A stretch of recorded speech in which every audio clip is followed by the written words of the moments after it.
Hello everyone, आजको यस भिडियोमा हामीहरू HTML प्र्याक्टिस सिरिजको क्वेसन नम्बर 3 लाई सल्भ गर्नेछौँ। यो क्वेसन HTML को लिस्टसँग रिलेटेड रहेको छ। यो क्वेसनलाई सल्भ गर्नको लागि हामीलाई HTML को लिस्टको बारेमा थाहा हुनुपर्छ। पहिला हामी HTML को लिस्टको बारेमा बुझौँ अनि बल्ल हामी कोडिङ गर्न सुरु गरौँला है त। HTML मा लिस्ट 3 टाइपको हुन्छ। एउटा हुन्छ अनअर्डर लिस्ट, एउटा हुन्छ अर्डर लिस्ट, एउटा हुन्छ डिस्क्रिप्सन लिस्ट। अनअर्डर लिस्ट भनेको तपाईको कुनै अर्डर हुँदैन। जस्तै तपाईले यहाँनेर देख्न सक्नुहुन्छ यो बुलेट भयो, सर्कल भयो, रेक्ट्याङ्गल भयो, यिनीहरू अनअर्डर लिस्टहरू हुन् हाम्रो है। अर्डर लिस्ट भनेको तपाईको अर्डरमा हुने, जस्तै 1 2 3 हैन, तपाईको A B C I I I I A B C यो भयो, यो अर्डरमा हुन्छ यो अर्डर लिस्ट। यो डिस्क्रिप्सन लिस्ट हामी कतिखेर युज गर्छौं भन्दाखेरि हामीले कुनै बुकको इन्फर्मेसनहरू राख्नु पर्यो, तिनीहरू राख्न पर्यो भने हामीले चाहिँ डिस्क्रिप्सन लिस्टको प्रयोग गर्छौं। डिस्क्रिप्सन लिस्टमा DT भनेको यो टाइटल लेख्छौं हैन, अनि DD मा चाहिँ हामीले चाहिँ त्यसको डिस्क्रिप्सन लेख्ने काम गर्छौं है त। जस्तै फर एक्जाम्पल एउटा बुक छ मेरो ABC भन्ने बुक छ, ABC भन्ने DT ट्यागको भित्र लेख्छौं भने यो बुक चाहिँ यसले लेखेको हो, यो अथर हो, यति सालमा भएको, यिनी सबै डिस्क्राइब गर्ने कुरा चाहिँ हामी चाहिँ DD को भित्र लेख्छौं। र हामीले यो अनअर्डर लिस्टमा विभिन्न किसिमका अनअर्डर लिस्टहरू छन्। जस्तै स्क्वायर भयो, डिस भयो, सर्कलहरू भयो, हामीले एट्रिब्युट दिएर जस्तो सुकै पनि गराउन सक्छौं। र अर्डर लिस्टमा हामीले 1 2 3 4 गराउन सक्छौं हैन। Capital A B C D, small A B C D, capital I I I I हैन, स्मल I I एट्रिब्युट दिएर हामीले गराउन सक्छौं। र यो अनअर्डर लिस्टको लागि ट्याग युज हुन्छ UL, अनअर्डर लिस्ट। तपाईलाई सम्झिन पनि सजिलो छ UL, अनअर्डर लिस्ट। अर्डर लिस्टमा चाहिँ यहाँ चाहिँ OL हुन्छ है, सरी, अर्डर लिस्टको लागि OL हुन्छ र यसको बीचमा हामीले चाहिँ LI ट्याग लगाएर लिस्टहरू दिने काम गर्छौं। एकैछिनपछि हामी हेर्नेछौं। अनि त्यसपछि त्यसको भित्र हामी एट्रिब्युटहरू पनि विभिन्न किसिमका दिन सक्छौं। हाम्रो प्रब्लमलाई सल्भ गर्दाखेरि यी एट्रिब्युटहरू पनि हामीले युज गर्नेछौं। अब भने हामी क्वेसनलाई सल्भ गर्नतिर लागौं। हाम्रो क्वेसनमा भनेको छ हामीलाई यहाँनेर चाहिँ दुईवटा अर्डर लिस्ट छ है, 1 2 हैन। त्यसको भित्र चाहिँ अनअर्डर लिस्ट छ, त्यसपछि दुईको भित्र चाहिँ एउटा चाहिँ अनअर्डर लिस्ट छ, एउटा चाहिँ अर्डर लिस्ट छ है। यसलाई चाहिँ हामी सल्भ गर्नतिर लागौं। सबैभन्दा पहिला हामी नोटप्याड खोलौं। नोटप्याड मैले खोलिसकेको छु र यहाँनेर बेसिक स्ट्रक्चर लेखिसकेको छु। तपाईले पनि यो बेसिक स्ट्रक्चर लेख्नु होला। हामी यसलाई सल्भ गर्नेतिर लागौं अब। ल, सबैभन्दा पहिला हामी चाहिँ यो अर्डर लिस्टको काम गरौँ है। 1 र 2 लाई पहिला लेखौँ, त्यसको भित्रबाट चाहिँ हामी अरु लेखौँला है। सबैभन्दा पहिले हामीले चाहिँ अर्डर लिस्टको लागि OL ट्याग खोल्नुपर्छ र OL ट्यागलाई बन्द गर्नुपर्छ है।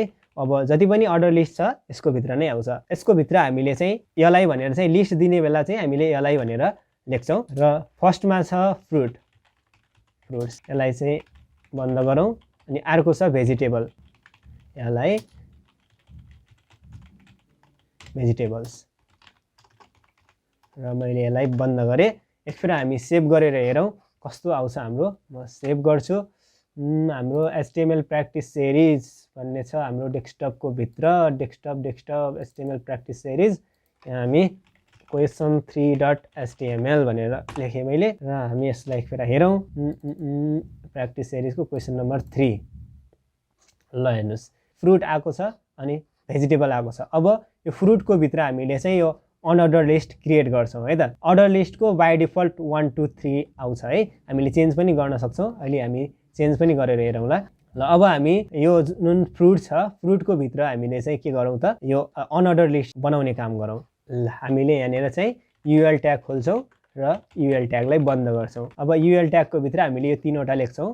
यसको लागि पनि LI नै लगाउँ, LI, र यसमा चाहिँ म्याङ्गो हैन। अनि त्यसपछि छ हाम्रो LI ओरेन्ज, अनि त्यसपछि LI ग्रेप्स हैन, LI। मैले यसलाई सेभ गर्छु अनि सेभ गरेर हामी एकफेर हेरौँ यसलाई।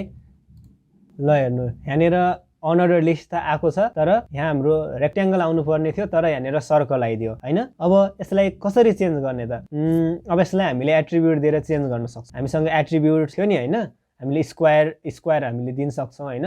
अहिले सर्कल आइरहेको छ, अहिले अब हामी चाहिँ यो स्क्वायर दिन सक्छौं है। अब हामीले चाहिँ के गर्छौं त, यहाँनेर यहाँनिर चाहिँ एट्रिब्युट दिनुपर्ने हुन्छ है।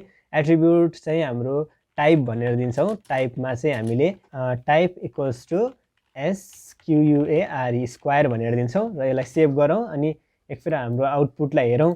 आउटपुटमा ल हेर्नु अहिले हाम्रो क्वेसन जस्तै आएको छ। अब हामी यो भेजिटेबलको तल रहेको यिनी पहिले चाहिँ यो अनअर्डर लिस्टलाई गराउँ, त्यसपछि हामी फेरि अर्डर लिस्टलाई गराउँला है त। भेजिटेबलको तल रहेको छ हाम्रो युएल ट्याग खोलौँ हामी अनअर्डर लिस्टको लागि। युएल ट्यागलाई म बन्द गर्छु र यसको भित्र हामीले चाहिँ दुईवटा अनअर्डर लिस्ट छ। यसलाई हामीले चाहिँ पोट्याटो यसलाई बन्द गरौँ। अब त्यसपछि क्याप्सिकम रहेको छ, यसलाई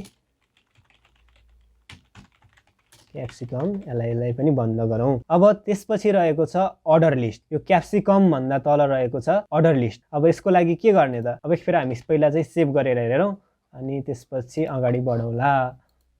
अहिले चाहिँ हाम्रो जुन यो सर्कलमा आएको छ अहिले ठिक छ है। सर्कलमै भनेको छ हामीलाई बनाउनलाई, सर्कलमा आएको छ। हामीले एट्रिब्युट दिएर चेन्ज गर्न परेन। अब हामी यो क्याप्सिकम भन्दा तल चाहिँ हामीले चाहिँ अर्डर लिस्ट गराउँ आई वाला है। त्यसका लागि हामी के गरौँ त, यो क्याप्सिकम भन्दा तल हामी खोलौँ अर्डर लिस्ट ओएल, त्यसपछि यसलाई बन्द गरौँ ओएललाई अनि यसको भित्र हामी लेखौँ यसलाई